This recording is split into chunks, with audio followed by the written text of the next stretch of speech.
dalam rangka hari ulang tahun GKI, marilah kita berderap satu untuk berkarya bagi kemuliaannya dengan bersama menyanyikan NKB 230, berderaplah satu dengan berdiri.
Jemaat yang dikasihi Tuhan, siapakah diri kita sehingga kita diperkenankan untuk menghampiri tempatnya yang kudus dan mengalami persekutuan dengan Allah?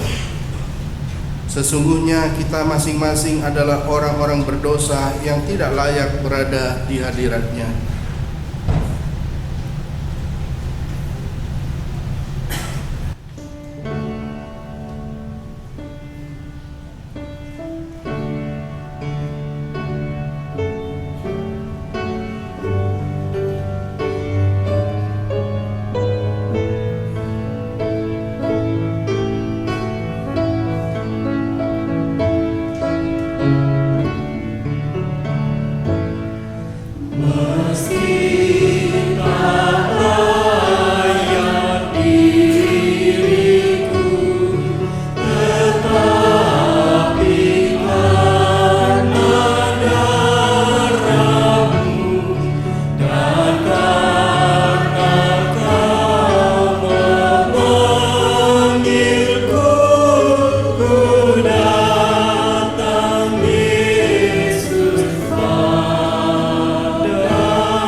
Dikasihi Tuhan, ketika kita sebagai gereja dan pribadi dipanggil untuk hidup kudus, sudahkah GKI menjaga kekudusan yang Tuhan berikan kepada kita?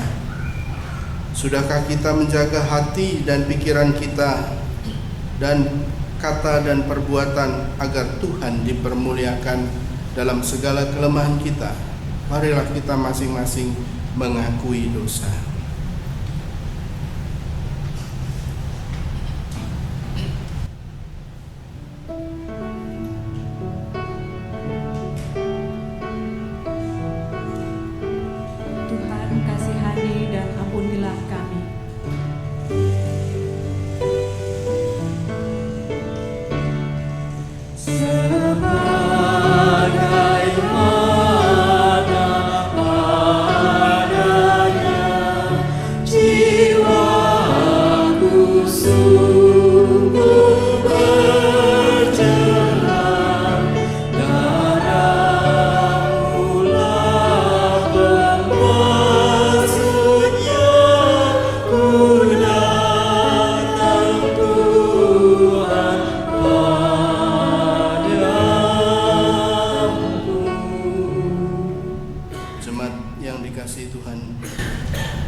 kita sebagai gereja dan pribadi dipanggil untuk saling mengasihi dan melayani.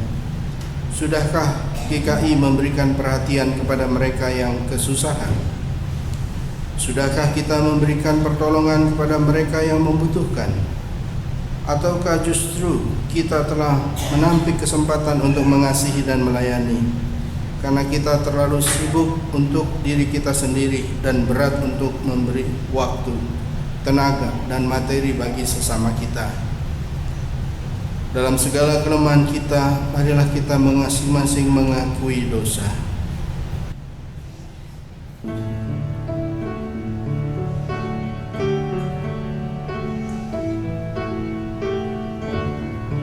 Tuhan kasihi dan kampunilah kami.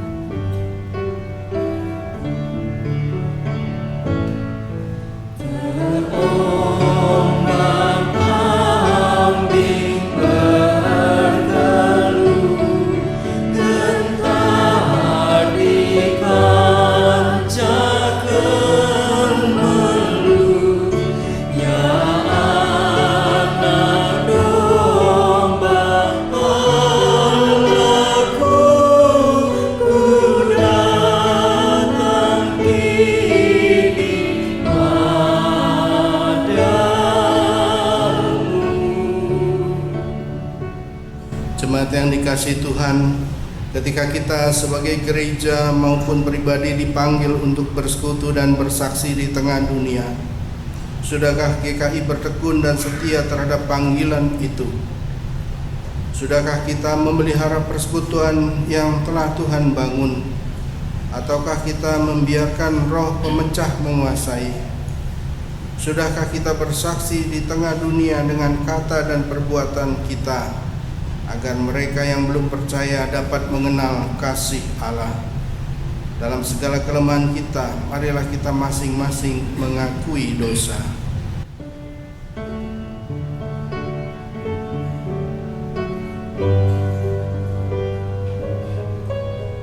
Tuhan kasihani dan ampunilah kami.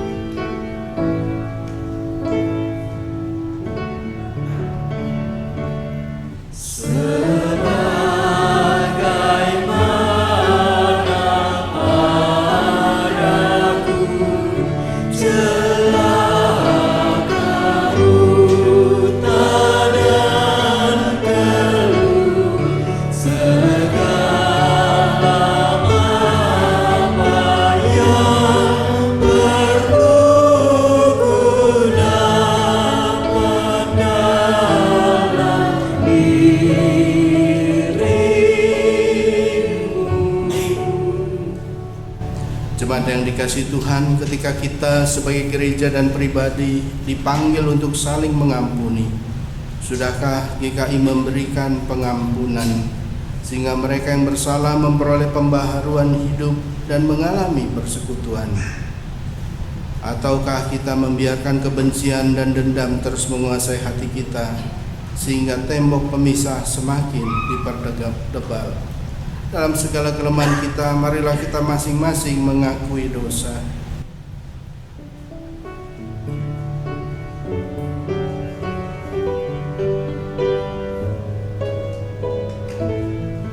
Tuhan kasihani dan ampunilah kami.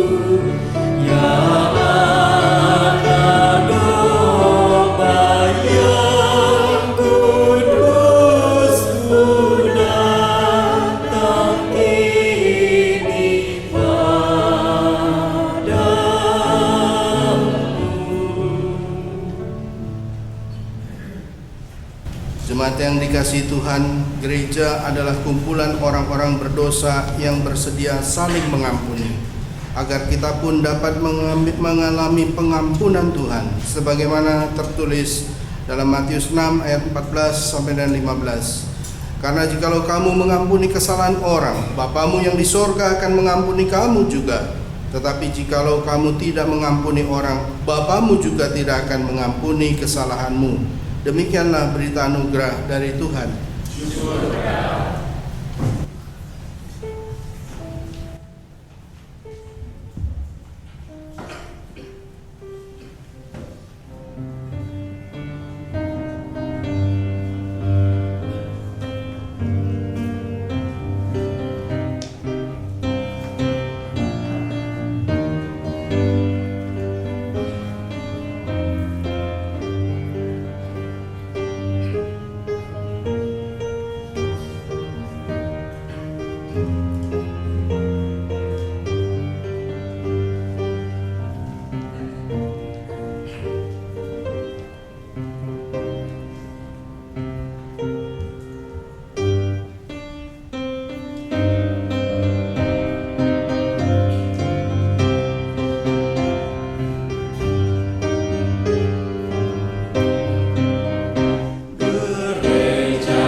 Kami datang ke hadapan-Mu ya Tuhan, bersyukur untuk anugerah dan kebaikan Tuhan di dalam hidup kami, sehingga ya Tuhan kami senantiasa diberikan kesempatan untuk menjalani kehidupan yang baru. Kami menerima anugerah-Mu yang besar melalui firman-Mu yang Engkau wariskan kepada kami. Biarlah Tuhan saat ini ketika kami akan berdiam diri di sekitar firman-Mu, maka Roh Kudus Tuhan juga yang akan menolong kami menerjemahkan firman Tuhan itu menjadi firman yang hidup, yang dapat kami pahami, sehingga firman-Mu boleh menjadi pegangan hidup kami. Tuhan, Kau memberikan kepada kami hati yang siap mendengarkan, telinga yang siap untuk mendengarkan firman-Mu, hati yang kami siapkan untuk menjadi tempat yang terbaik bagi firman Tuhan dalam hidup kami. Tuhan, tolonglah kami untuk memahami firman-Mu, mengerti dan mempraktekkan firman Tuhan dalam hidup sehari-hari. Karena untuk itulah kami sudah dipilih dan dipanggil, yaitu menjadi pelaku firman Tuhan.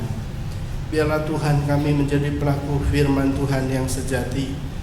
Karena ketika kami menjadi pelaku firman Tuhan, nama Tuhan dipermuliakan. Ketika kami menjadi pelaku firman Tuhan, kebahagiaan menyertai kami. Berfirmanlah kepada kami Tuhan, sebab kami siap untuk mendengar. Di dalam Tuhan Yesus Kristus kami berdoa dan memohon. Amin.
Pembacaan Kitab Keluaran pasal 1 ayat 8 sampai dengan pasal 2 ayat 10.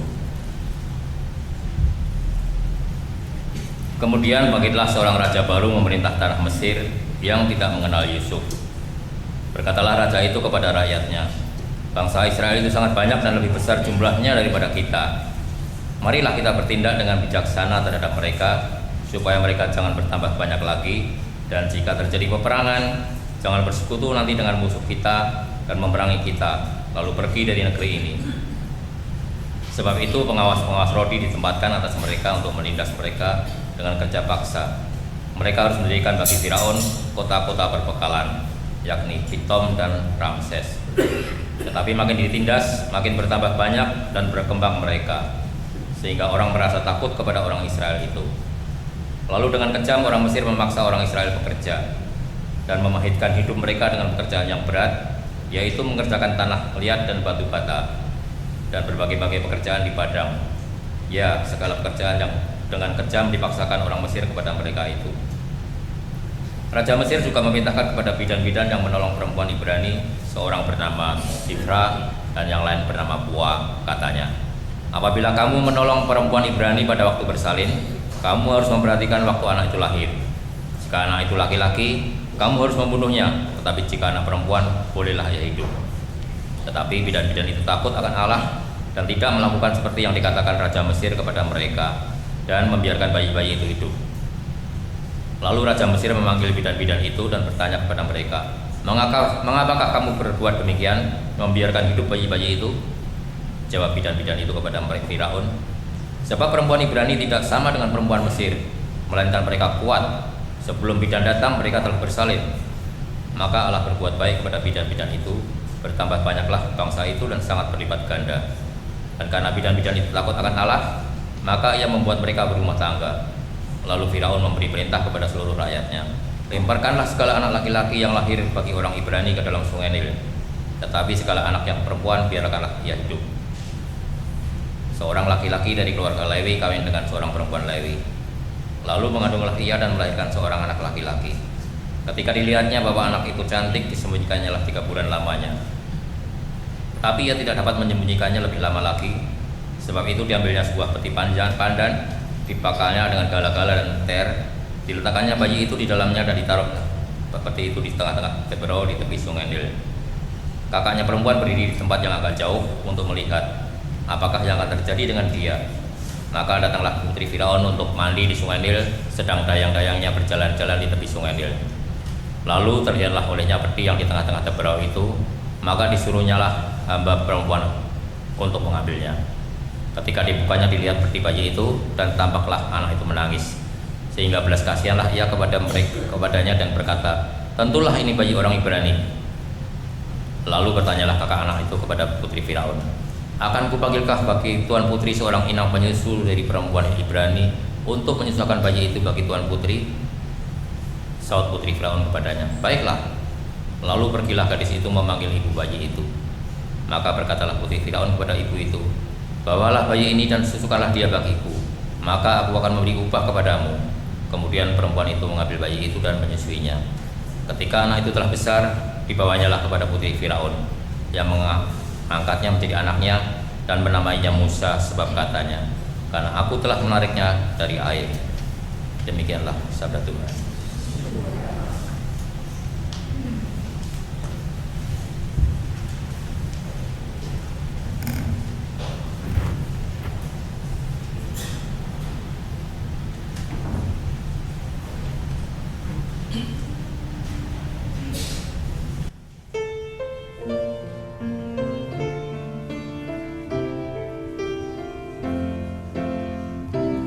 Pertolongan kita ada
Pembacaan surat Roma pasal 12 ayat 1 sampai dengan 8. Karena itu saudara-saudara, demi kemurahan Allah, aku menasihatkan kamu supaya kamu mempersembahkan tubuhmu sebagai persembahan yang hidup, yang kudus dan yang berkenan kepada Allah. Itu adalah ibadahmu yang sejati. Janganlah kamu menjadi serupa dengan dunia ini, tetapi berubahlah oleh pembaharuan budimu, sehingga kamu dapat membedakan manakah kehendak Allah, apa yang baik, yang berkenan kepada Allah, dan yang sempurna. Berdasarkan kasih karunia yang dianugerahkan kepadaku, aku berkata kepada setiap orang di antara kamu, janganlah kamu memikirkan hal-hal yang lebih tinggi daripada yang patut kamu pikirkan, tetapi hendaklah kamu berpikir begitu rupa sehingga kamu menguasai diri menurut ukuran iman yang dikaruniakan Allah kepada kamu masing-masing. Sebab sama seperti pada satu tubuh kita mempunyai banyak anggota, tetapi tidak semua anggota itu mempunyai tugas yang sama. Demikian juga kita, walaupun banyak, adalah satu tubuh di dalam Kristus, tetapi kita masing-masing adalah anggota yang seorang terhadap yang lain. Demikianlah kita mempunyai karunia yang berlain-lainan menurut kasih karunia yang dianugerahkan kepada kita. Jika karunia itu adalah untuk bernubuat, baiklah kita melakukannya sesuai dengan iman kita. Jika karunia untuk melayani, baiklah kita melayani. Jika karunia untuk mengajar, baiklah kita mengajar. Jika karunia untuk menasihati, baiklah kita menasihati. Siapa yang membagi-bagikan sesuatu, hendaklah ia melakukannya dengan hati yang ikhlas. Siapa yang memberi pimpinan, hendaklah ia melakukannya dengan rajin. Siapa yang menunjukkan kemurahan, hendaklah ia melakukannya dengan sukacita. Demikianlah sabda Tuhan. Bacaan Injil hari ini adalah Injil menurut Matius pasal 16 ayat 13 sampai dengan 20. Matius 16 ayat 13 sampai dengan 20. Setelah Yesus tiba di daerah Kaisarea Filipi, ia bertanya kepada murid-muridnya, kata orang, siapakah anak manusia itu? Jawab mereka, ada yang mengatakan Yohanes Pembaptis, ada juga yang mengatakan Elia, dan ada pula yang mengatakan Yeremia atau salah seorang dari para nabi. Lalu Yesus bertanya kepada mereka, tetapi apa katamu, siapakah aku ini? Maka jawab Simon Petrus, engkau adalah Mesias, anak Allah yang hidup. Kata Yesus kepadanya, berbahagialah engkau Simon bin Yunus, sebab bukan manusia yang menyatakan itu kepadamu, melainkan Bapa-Ku yang di sorga. Dan aku pun berkata kepadamu, engkau adalah Petrus, dan di atas batu karang ini aku akan mendirikan jemaatku, dan alam maut tidak akan menguasainya. Kepadamu akan kuberikan kunci kerajaan sorga. Apa yang kau ikat di dunia ini akan terikat di sorga, dan apa yang kau lepaskan di dunia ini akan terlepas di sorga. Lalu Yesus melarang murid-muridnya supaya jangan memberitahukan kepada siapapun bahwa ia Mesias. Demikianlah Injil Tuhan Yesus Kristus. Yang berbahagia ialah setiap orang yang mendengarkan firman Allah dan yang memeliharanya. Haleluya. Haleluya. Haleluya. Haleluya.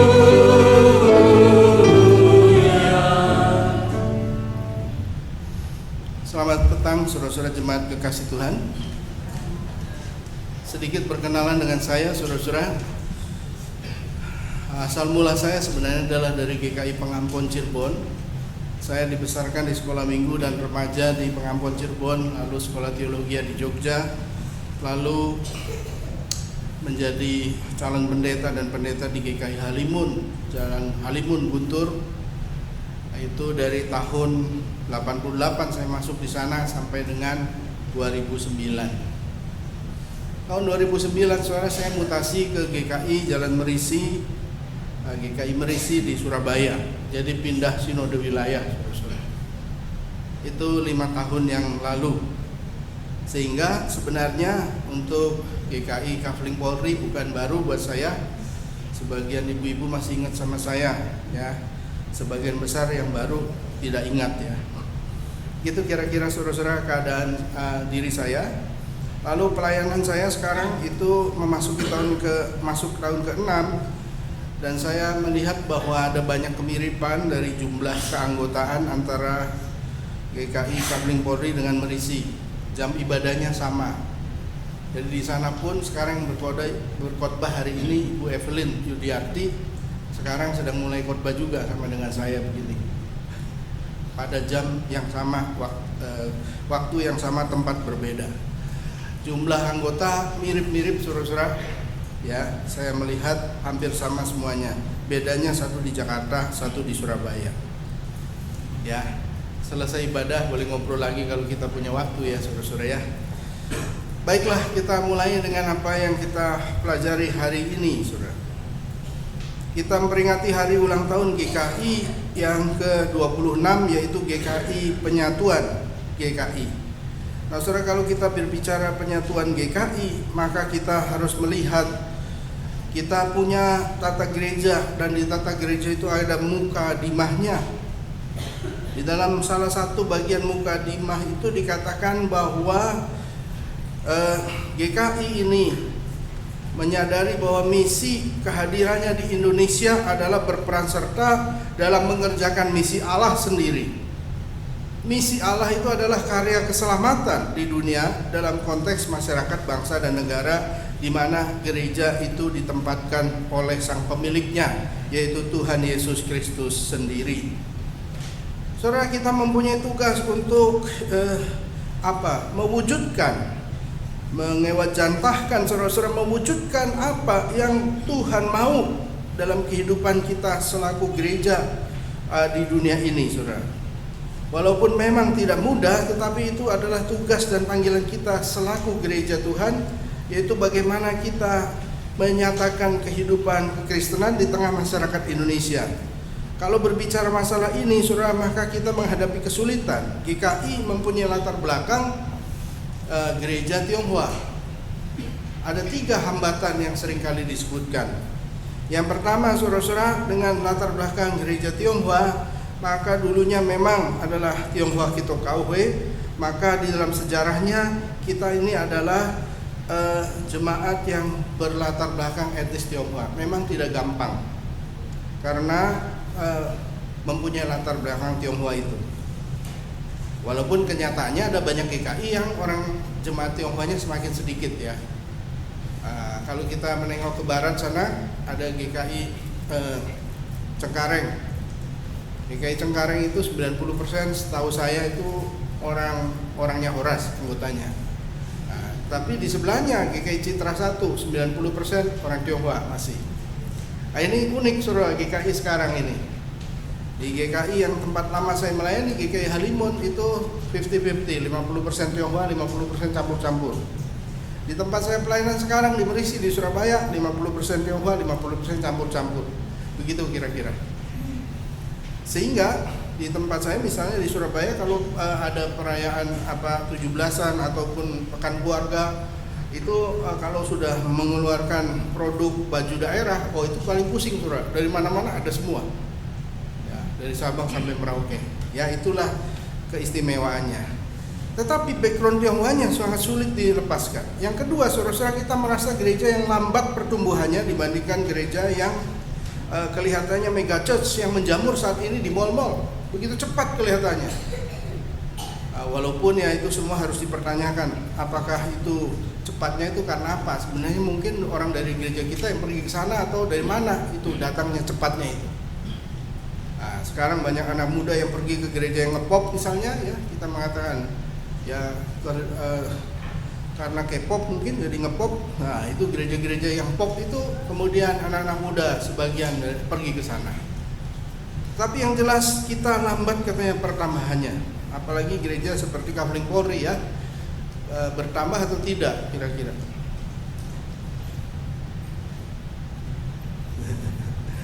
Bisa jadi berkurang katanya. Berkurangnya kenapa? Karena teman-teman yang muda menikah tinggalnya pindah ke pinggir.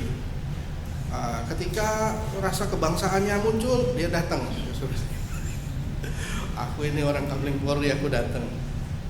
Ketika mau datang, aduh macet sekali, nggak jadi berangkat. Nah, di sebelahnya ada GKI, masuk ke sebelahnya. Ya saudara, akhirnya memang kelihatannya dikurangi dengan yang meninggal dunia. Akhirnya statistiknya tidak nambah. Ditambah dengan yang CD tetap susah sekali nambahnya, berat sekali. Itu ya, seperti Kafling Polri misalnya. Yang bertambah di mana? Ya di tempat Pak Sandoni yang baru di Gading Serpong ya sudah nambah terus, soalnya semakin banyak penduduknya.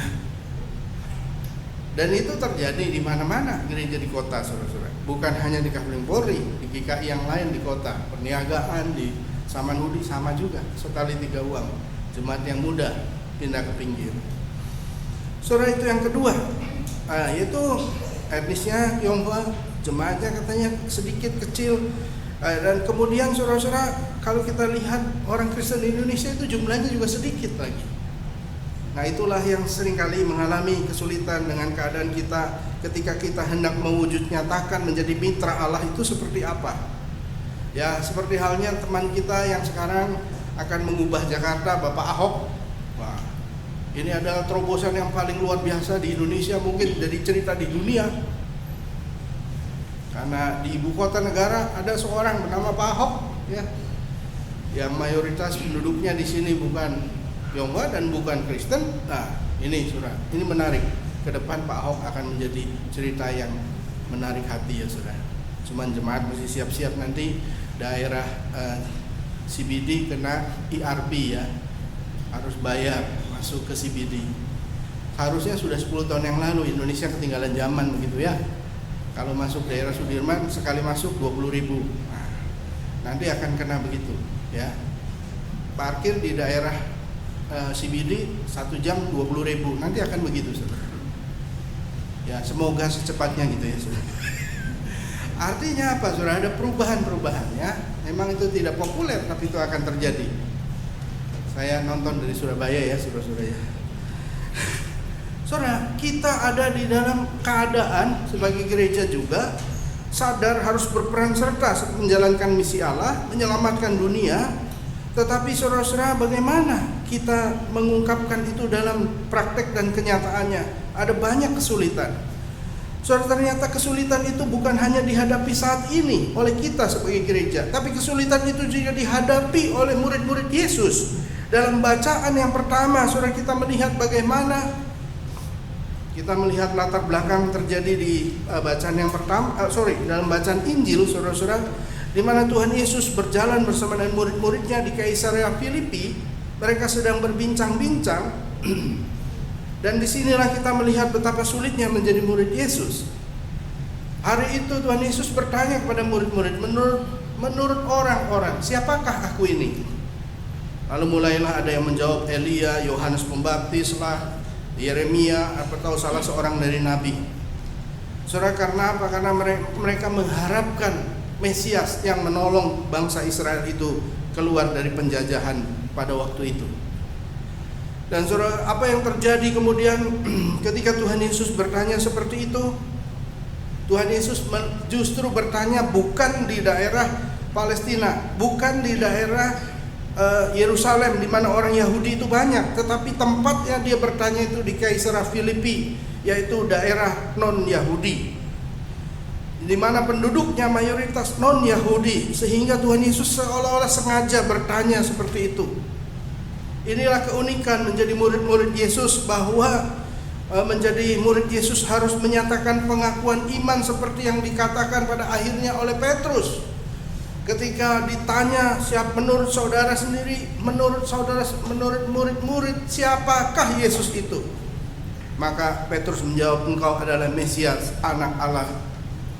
Saudara, ketika Petrus menjawab engkau adalah Mesias anak Allah, maka sesungguhnya Yesus seolah-olah secara simbolik hendak mengatakan engkau harus menyatakan Yesus itu adalah Mesias anak Allah di daerah bukan Yahudi tapi daerah kafir itu, Kaisaria Filipi. Saudara, inilah keunikan dari pertanyaan Yesus. Ketika Tuhan Yesus bertanya, siapakah aku menurut kamu? Saudara, ini adalah pertanyaan yang sangat luar biasa yang seringkali harus ditanyakan kepada kita pengikut Yesus. Orang-orang Kristen zaman sekarang harus ditanya secara gamblang, menurut saudara-saudara, siapakah Tuhan Yesus itu? Karena ada banyak orang Kristen yang memahami Yesus itu bukan juru selamat pribadinya. Ada yang memahami bahwa Yesus itu juru selamat dunia. Tetapi pertanyaannya, apakah Yesus juru selamat saudara dan saya? Nah, itulah kira-kira pertanyaan itu ditujukan. Saudara, ketika akhirnya Petrus mengakui bahwa Yesus adalah anak Allah, sesungguhnya saudara, pengakuan ini adalah bukan pengakuan yang sembarangan, karena itu sudah pernah dinyatakan ketika Tuhan Yesus dibaptis, dan saat itulah Tuhan Yesus dinyatakan oleh Allah, oleh suara yang mengatakan, inilah anak yang kukasihi, kepadanya lah aku berkenan. Saudara, kita melihat bahwa apa yang terjadi dalam baptisan Yesus itu adalah bahwa memang Yesus adalah Mesias yang sudah dinantikan sejak lama. Pengakuan ini menyebabkan bahwa murid-murid diutus untuk menyejahterakan manusia, bahwa murid-murid harus memberitakan Yesus itu adalah Mesias, ya. Dan saat itulah Petrus mewakili murid-murid mengatakan Yesus itu adalah Mesias. Dan di sini adalah ayat yang perikop yang sangat bagus, saudara-saudara, Matius 16, karena di situ ada dialog yang sangat menarik, muncul kata-kata eklesia, ya. Dan engkau Petra, di atas batu karang inilah aku akan mendirikan jemaatku. Di dalam Injil dari Matius sampai dan Yohanes, kata jemaatku hanya muncul di sini. Eklesia. Jemaat itu adalah eklesia. Eklesia berasal dari bahasa Yunani ex dan kaleo. Ex itu keluar, kaleo itu memanggil. Siapakah gereja? Gereja itu sendiri berasal dari bahasa Portugis, igreja. Tetapi dalam bahasa Yunaninya itu eklesia, salah satunya ex dan kaleo, artinya mereka yang terpanggil, seperti yang tertulis di dalam 1 Petrus 2 ayat 9. Engkaulah bangsa yang terpilih, imamat yang rajani, umat pilihan Allah sendiri. Karena kita dipanggil, saudara-saudara, dikuduskan. Untuk apa? Untuk memberitakan perbuatan-perbuatan besar dari Allah kepada dunia. Saudara, gereja itu adalah sekelompok orang yang dipanggil oleh Tuhan, sekelompok orang yang dikuduskan oleh Tuhan, lalu diutus kembali ke dalam dunia. Itulah gereja. Dan itu adalah sebuah bagian yang sangat penting, saudara. Dan murid-murid Yesus itu adalah sekelompok orang yang minoritas. Ternyata minoritasnya itu ketika berbicara di Kaisaria Filipi, minoritasnya double juga. Ya, kalau sampai sekarang kita melihat di Palestina, orang Kristen itu minoritas. Ya, Palestina yang sekarang bergolak, saudara-saudara, yang diserang oleh Israel. Israel itu mayoritas kan memang orang Yahudi. Agamanya apa? Jews, Yahudi. Palestina itu ada 2 agama di sana. Mungkin sekitar 30 tahun yang lalu di Palestina itu Kristen dan Islam 50%. Sekarang orang Kristen di Palestina banyak yang keluar dari Palestina karena merasa tertekan oleh orang-orang Yahudi, sehingga orang Kristen di Palestina tinggal 15%. Yang bertahan teman-teman Muslim 85%. Jadi saudara-saudara, kita melihat bahwa sebenarnya di Palestina itu mereka menjadi kelompok yang kecil. Seperti murid-murid Yesus itu adalah kelompok yang kecil. Mereka bukanlah penganut Yahudi, Jews, tetapi mereka pengikut Yesus yang kemudian menjadi orang Kristen. Saat ini, saudara, kekristenan di Israel juga minoritas di Israel sekarang itu. Tidak berbeda dengan keadaan kita di Indonesia yang sedikit jumlahnya dibandingkan yang besar saudara kita, teman-teman muslim. Nah, saudara, kita ditempatkan dalam situasi seperti itu. Tetapi seolah-olah Tuhan Yesus dalam Matius 16 ayat 19 itu memberikan pemaknaan, jangan kamu rendah diri karena aku memilih kamu dan memberimu kuasa untuk melayangkan pekerjaan-pekerjaanku yang hebat dan sempurna bagi dunia. Melalui keikutsertaanmu yang bersungguh-sungguh dalam pelayananku, seolah-olah Tuhan berbicara kepada murid-muridnya bahwa walaupun engkau minoritas, tetapi kuasa dari Tuhan itu menjadi efektif untuk menjalankan misi Tuhan untuk menyelamatkan dunia ini. Saudara, itulah Injil yang kita baca tadi, di mana hendak menekankan bahwa ada tugas sebagai gereja untuk menyatakan kabar baik kepada dunia. Saya tidak tahu saudara-saudara, tugas ini sudah kita lakukan atau belum. Tadi pagi saya sempat bertanya apa-apa saja tugas yang sudah dilakukan oleh GKI Kavling Polri. Masih menolong, katanya sekelompok teman-teman bekas korban tsunami dari Nias, masih menolong mereka. Sinode Jawa Barat dengan sinode kami di Jawa Timur, kami sekarang mencoba membuat proyek di Papua, dengan cara yaitu kami mengusahakan belajar jarak jauh dengan menggunakan satelit. Kami urunan begitu banyak jemaat untuk mengadakan paket jarak jauh di Papua. Itu saat ini saudara-saudara ada banyak guru yang pendidikannya hanya SPG atau D1 atau D2. Padahal pemerintah mensyaratkan menjadi guru itu pendidikannya S1. Maaf kata saudara-saudara, teman-teman kita yang banyak itu sudah siap dengan S1-nya yang akan di-drop ke daerah Papua. Kita berkejaran dengan waktu, kita membuat belajar jarak jauh seperti universitas terbuka dengan menggunakan satelit, dengan menggunakan cara belajar dengan internet, dengan satelit. Kita buat pemancar di Surabaya dan di Papua. Dosen-dosen mengajar di Surabaya, bahan ajarnya melalui internet, melalui satelit, dipancarkan ke Papua. Lalu di Papua ada koordinatornya, dan mereka sudah dibuat satu grup 50 guru supaya mereka dalam sekian tahun bisa punya S1, sertifikat guru, mengajar S1 dari pendidikan.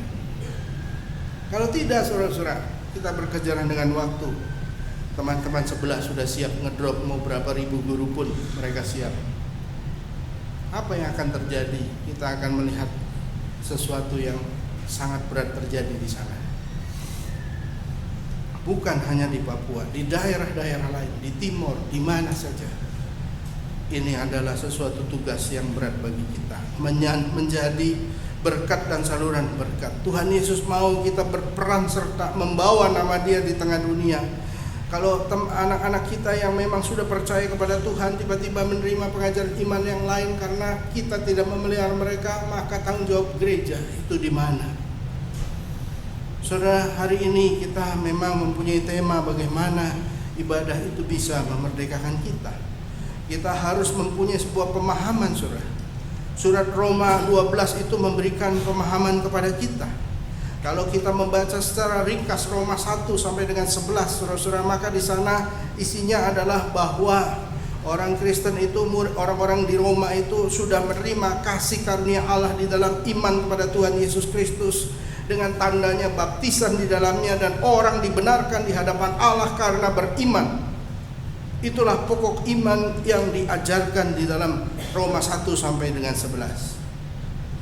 Nah, karena itu orang yang sudah menerima pokok iman itu, karena itu saudara-saudara, demi kemurahan Allah, karena kita sudah menjadi murid Tuhan, kata Rasul Paulus, aku menasihatkan kamu supaya kamu mempersembahkan tubuhmu sebagai persembahan yang hidup, yang kudus dan yang berkenan kepada Allah. Itu adalah ibadahmu yang sejati. Saudara, di sini kita melihat Kalau orang beriman kepada Kristus, dia harus mempersembahkan tubuhnya, parastestai ta somata, mempersembahkan yang hidupnya, yang kudus, yang hidup, yang kudus, dan yang berkenan kepada Tuhan. Kalau menggunakan cara pikir Yunani dan Romawi, ini adalah mempersembahkan tubuh itu sesuatu yang aneh, karena mereka biasa berpikir dikotomis, saudara, terpecah. Ada jasmani, ada rohani. Sebagian orang GKI begitu, Tuhan kami sudah menerima makanan rohani, kami mau menerima makanan jasmani. Itu dikotomis, saudara. Cara berpikir Yunani itu seperti itu. Ya, orang Yunani berpikir material dan spiritual, manusiawi, ilahi. Dan mereka berpikir yang rohani lebih tinggi daripada yang jasmani. Dan tubuh materi itu buat orang Yunani nilainya lebih rendah daripada roh dan spiritual dan yang ilahi. Sehingga saudara-saudara, mereka punya pemahaman bahkan yang jasmani itu harus disingkirkan karena tidak perlu diperhatikan secara serius. Sehingga ada banyak orang Yunani yang sudah jadi Kristen lupa diri, masih tetap berdosa dengan tubuhnya. Dia pikir tubuh itu ada masalah jasmani. Sedangkan rohani itu bersifat abadi dan kekal. Nah, di sini cara berpikir Yunani yang terbelah dua. Seperti ada sebagian orang yang berpikir terbelah dua. Kalau kita menikmati air conditioning seperti sekarang ini, kita nikmat. Karena apa? AC kita, air conditioning kita itu split katanya. Dingin di dalam, panas di luar. Dipisahkan jadi dua. Mesin yang panas di luar. Ya, sehingga kalau saya besuk ke rumah sakit Karolus misalnya, ketika melewati ruang VIP paling nggak enak karena kena panasnya ruangan pemasang AC itu ya, sudah ditaruh di luar. Yang outdoornya itu kita lewat situ panas kan, yang di dalam sih adem. Saudara, kalau AC enak ya saudara, split itu. Tapi kalau kepribadian orang percaya itu split, saudara-saudara, ini bahaya. Di gereja baik seperti malaikat, di gereja itu luar biasa kebaikannya, tapi di kantor luar biasa tidak baiknya. Nah, ini namanya split personality, kepribadian yang terpecah. Ya saudara, ada orang yang baik sekali sama temannya, tapi sama istrinya galak sekali. Ada yang begitu juga, itu split juga saudara-saudara ya. Itu tidak sehat, mesti ada yang sakit, ada yang gak beres. Kepribadian itu tidak boleh split, saudara-saudara. Rasul Paulus mengatakan walaupun dia orang yang berbahasa Yunani, tetapi menggunakan istilah mempersembahkan tubuh. Tubuh ini adalah dalam pengertian Ibrani, karena Rasul Paulus itu menekankan bahwa kalau pengertian Ibrani, tubuh itu berfungsi sebagai bagian yang sebenarnya menyebutkan keutuhan. Dia menyebut sebagian untuk keutuhan. Kalau dia menyebut tubuh, maka yang dimaksudkannya adalah manusia secara utuh, secara holistik. Ya, karena manusia dalam alam pikiran orang Ibrani punya aspek tubuh dan roh tidak terpisahkan, saling mempengaruhi. Jadi manusia yang utuh. Jadi kalau orang menggunakan istilah persembahkan tubuh, itu adalah ibadah yang sejati. Persembahkan hidupmu secara seluruhnya. Ya saudara-saudara, ibadah yang sejati itu dalam bahasa Yunaninya disebut ten logiken latreian. Ada kata logiken, yang pantas. Ibadah yang sejati itu ibadah yang pantas, ibadah yang logis. Kalau orang Jawa bilang ibadah yang cengli katanya. Atas pembenaran Allah adalah yang menyelamatkan tubuh dalam Kristus. Maka saudara-saudara, kita harus mempersembahkan tubuh kita. Itu adalah ibadah yang sejati. Nah, memang saudara-saudara tidak bisa dipisahkan. Ciri-ciri ibadah yang sejati adalah ibadah yang holistik. Persembahan tubuh itu secara holistik, secara menyeluruh. Di ayat 2 dikatakan, saudara, bahwa dengan jelas sekali, jangan kamu menjadi serupa dengan dunia ini, tetapi berubahlah oleh pembaharuan budimu. Kata berubahlah itu adalah metamorfose. Seperti di dalam dunia biologi, seperti kita mengenal metamorfose di dalam dunia kupu-kupu, di mana dari ulat menjadi kepompong, dari kepompong menjadi kupu-kupu, dari kelihatan kepompong yang jelek bisa menjadi kupu-kupu yang indah. Ada sebuah transformasi, seperti ibu-ibu kalau pergi berobat kulit ya saudara-saudara, pergi ke RH klinik. Ketika mulai berobat, mukanya merah-merah saudara. Ya, gitu ya. Obatnya kan keras. Begitu ikutin programnya, selesai merah jadi mulus seperti pipi bayi katanya. Dari buruk menjadi indah. Itulah kupu-kupu saudara-saudara, itulah berobat juga seperti itu. Orang operasi juga gitu, ketika waktu sebelum dioperasi jelek sekali, begitu sudah dioperasi sudah bagus lagi. Hampir semuanya saudara-saudara seperti itu, ada perubahan, ada transformasi. Dan disinilah saudara-saudara maka kita mengenal bahwa bagi orang Yunani Romawi, akal budi adalah pusat kehidupan, inner life, pusat pikiran, pusat intelektualitas, pusat pertimbangan-pertimbangan moral, bahkan segala bentuk emosi yang kira-kira sama dengan hati bagi orang Yahudi. Itulah pusatnya pembaharuan budi. Jadi saudara, orang Kristen yang sejati adalah berubah. Akibat dari pembaharuan itu yang terjadi adalah orang menyelaraskan kehidupannya kepada kehendak Allah. Paulus saudara menyebutkan sifat dari kehendak Allah itu sebagai yang baik, yang berkenan, dan yang sempurna. Kalau kita lihat yang baik, yang berkenan, dan yang sempurna, itu adalah kualitatif, bukan kuantitatif.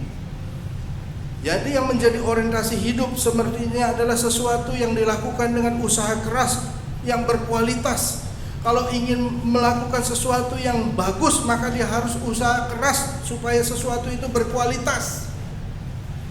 Ya saudara, maka orang beriman kepada Kristus harus lebih teosentris, di mana pusatnya adalah Allah, berubah sebagai ganti dari egosentris. Tadinya egosentris, kemudian menjadi teosentris.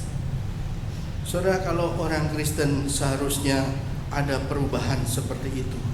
Orang yang beribadah adalah orang yang berubah, saudara.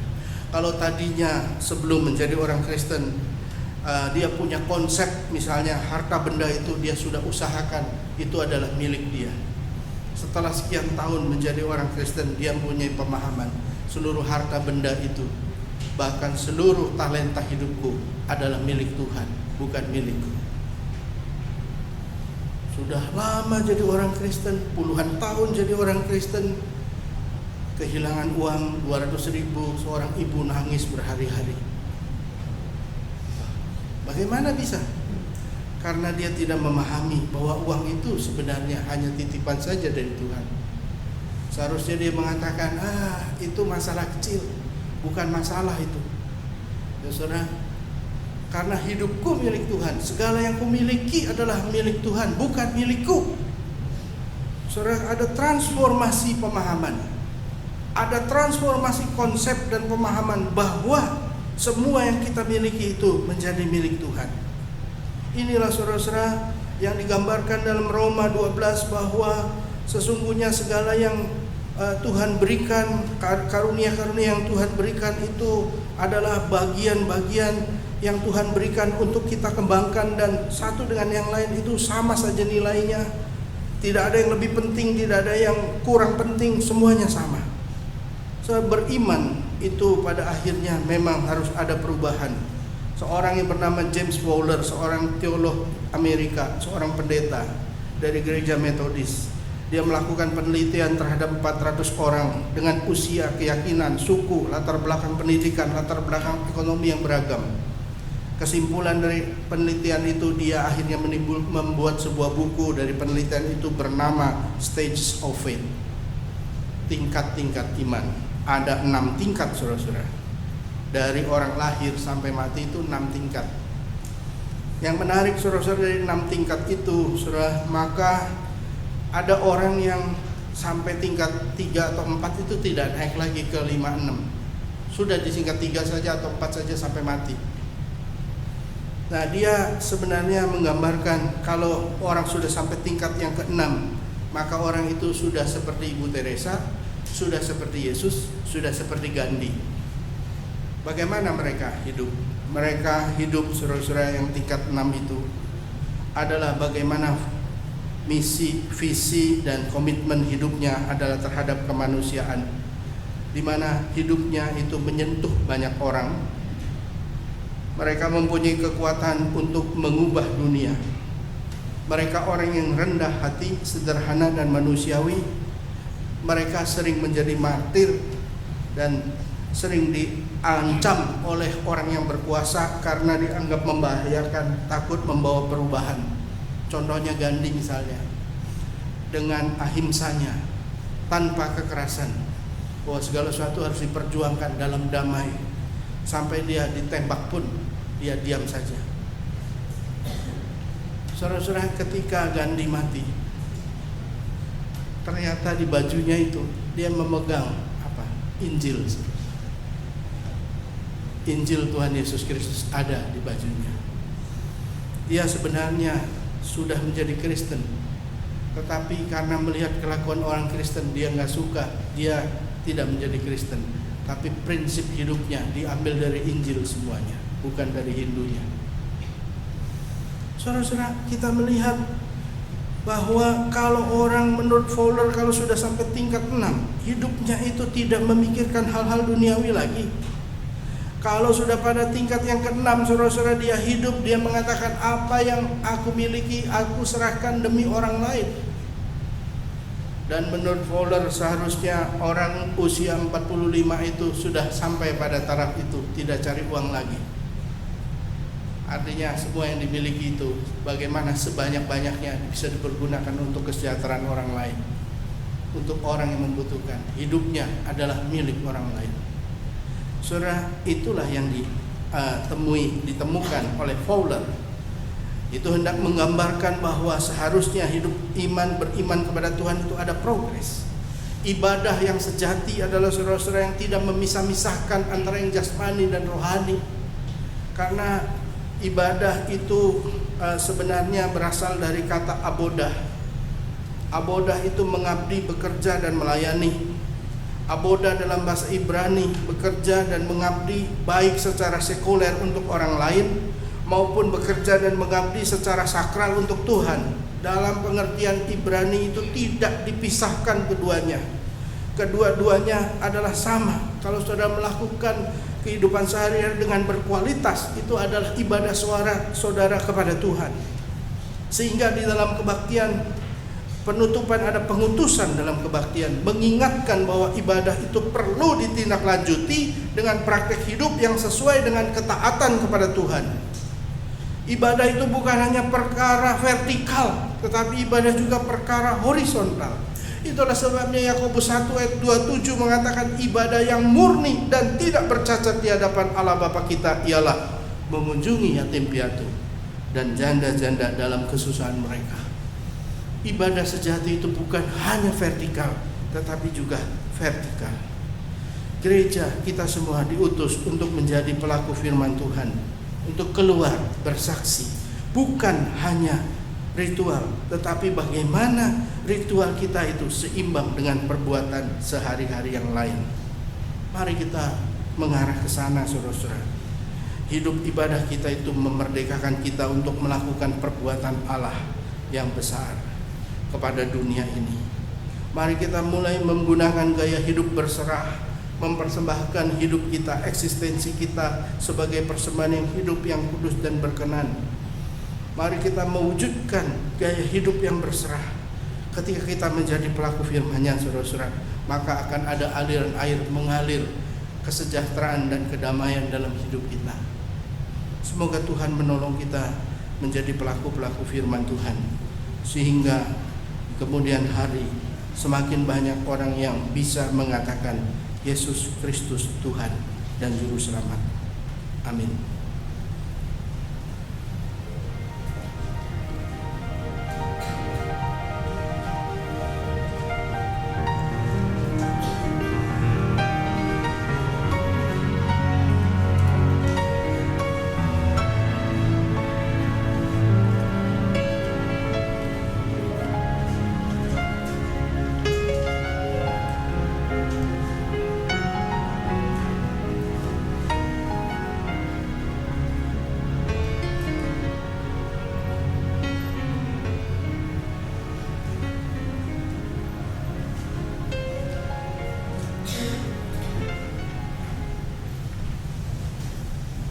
program jemaat untuk bangkit berdiri.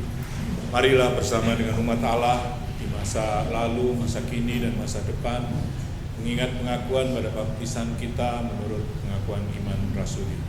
Aku percaya pada Allah, Bapa yang Maha Kuasa, Khalik langit dan bumi, dan pada Yesus Kristus, Anaknya yang tunggal, Tuhan kita, yang dikandung dari Roh Kudus, lahir dari darah Maria, yang menderita sengsara di bawah pemerintahan Pontius Pilatus, disalibkan, mati dan dikuburkan, turun ke dalam kerajaan maut. Pada hari yang ketiga bangkit pula dari orang mati, naik ke surga, duduk di sebelah kanan Allah, Bapa yang Maha Kuasa, dan dari sana Ia akan datang untuk menghakimi orang yang hidup dan yang mati. Aku percaya pada Allah Kudus, gereja yang kudus dan am, persekutuan orang kudus, pengampunan dosa, bangkitan orang mati, dan hidup yang kekal. Mari kita berdoa saudara. Bapa Surgawi, kami bersyukur kepadamu, kami diingatkan pada hari ini untuk menyeimbangkan hidup ibadah kami, bukan hanya ibadah yang bersifat vertikal, yang bersifat sangat pribadi dan sangat personal.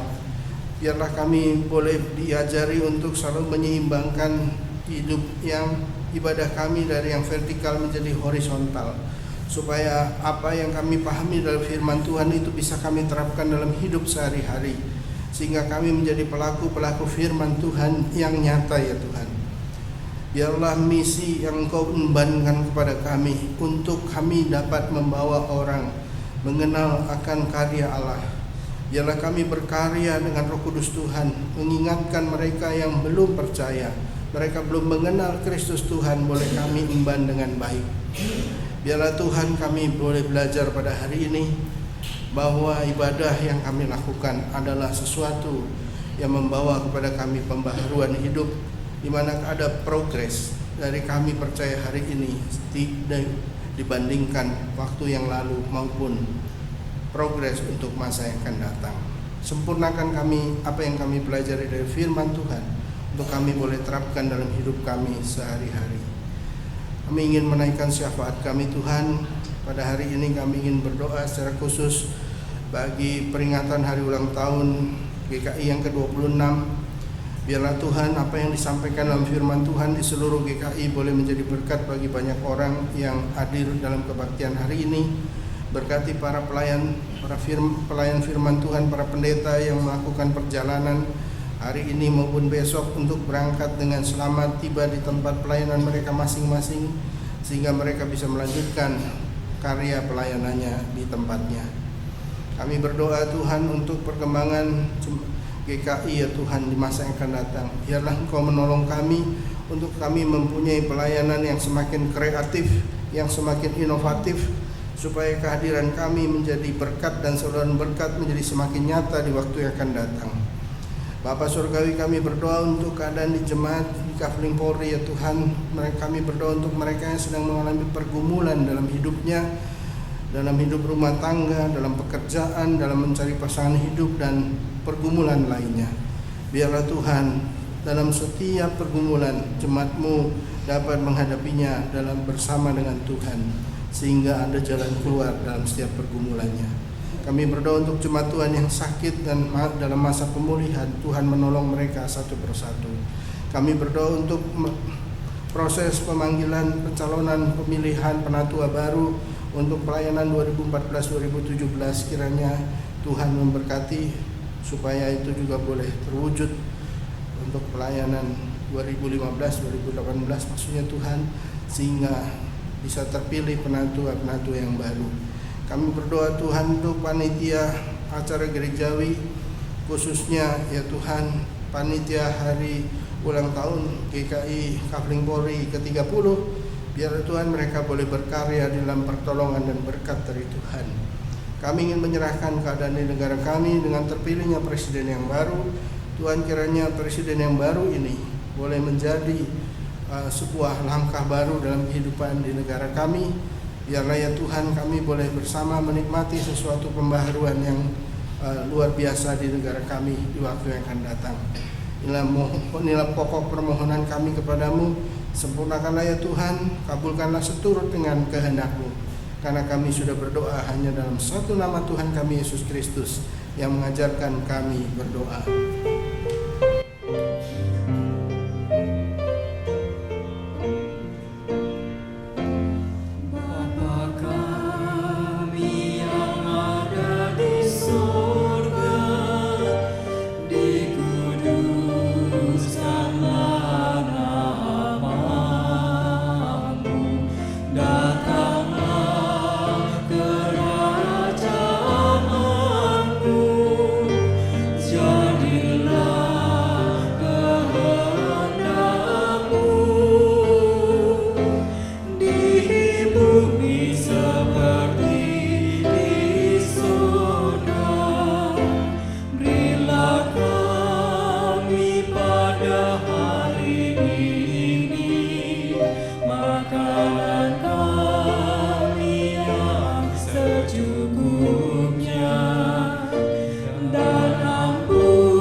Marilah kita membawa persembahan dengan sepenuh hati dan penuh ucapan syukur sebagai wujud dari ibadah yang sejati sebagaimana Rasul Paulus menasihati jemaatnya di Roma 12 ayat yang pertama dan kedua demikian. Karena itu saudara-saudara, demi kemurahan Allah aku menasihatkan kamu supaya kamu mempersembahkan tubuhmu sebagai persembahan yang hidup, yang kudus dan yang berkenan kepada Allah. Itu adalah ibadahmu yang sejati.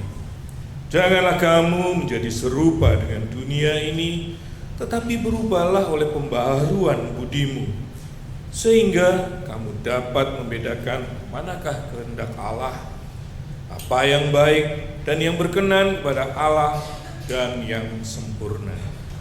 Sambil kantong kolekta akan diedarkan, kita akan menyanyikan PKJ 264 bait yang pertama sampai ketiga.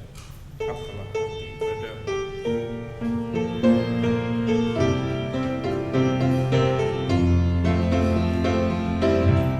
Apalah arti ibadahmu kepada Tuhan, bila tiada rela sujud dan syukur.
kudus, iman yang murni bagi Tuhan.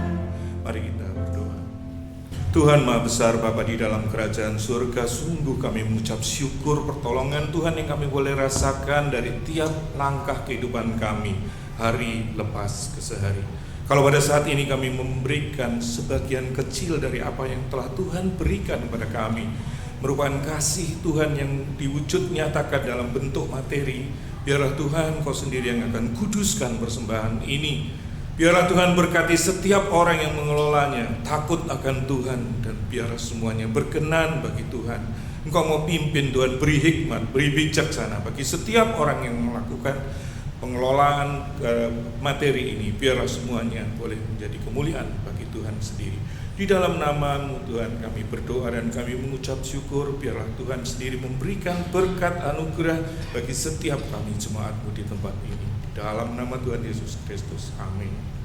Mari kita menyanyikan lagu pengutusan Kidung Jemaat 252 bait pertama sampai ke-6.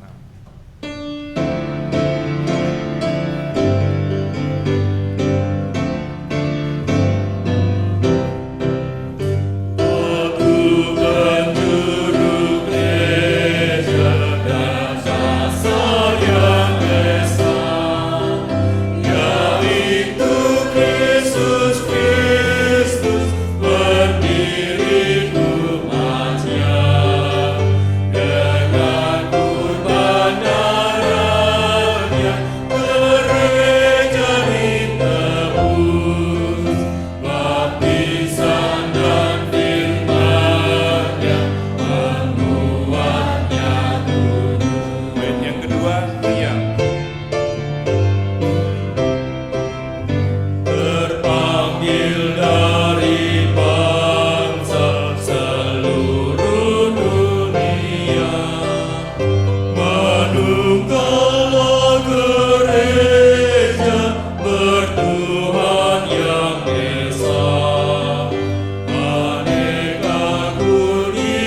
Terpujilah saksi Kristus.